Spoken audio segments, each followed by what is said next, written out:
Affaire Telegram. Pavel Durov, le patron de la messagerie, interrogé pour la première fois par le juge d'instruction.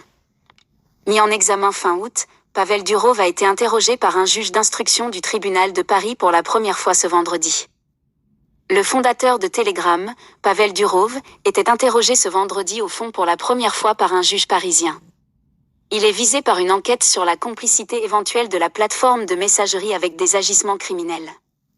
Arrivé au tribunal judiciaire de Paris vers 10h avec ses avocats David-Olivier Kaminsky et Christophe Ingrand, Pavel Durov a indiqué faire « confiance à la justice française », sans plus de commentaires.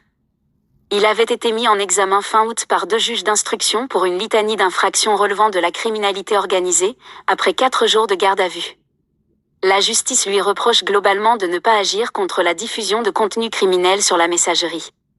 Pavel Durov avait été remis en liberté avec un lourd contrôle judiciaire, prévoyant notamment l'obligation de remettre un cautionnement de 5 millions d'euros et de pointer au commissariat 2 fois par semaine, et l'interdiction de quitter le territoire français. Telegram répond davantage à la justice depuis le début de l'affaire. David-Olivier Kaminsky avait jugé « absurde » de penser que son client soit « impliqué » dans des crimes commis via Telegram. Une source proche de l'enquête a indiqué que cette procédure judiciaire avait eu un effet positif, en France et ailleurs, Telegram se mettant à répondre plus qu'avant aux réquisitions judiciaires.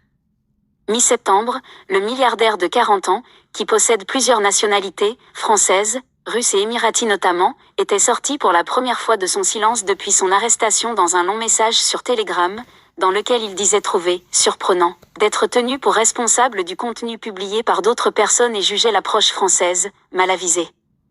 Il avait toutefois reconnu que la forte hausse du nombre d'utilisateurs de Telegram, qu'il évaluait à 950 millions dans le monde, avait généré une situation qui avait permis aux criminels d'abuser plus facilement de notre plateforme.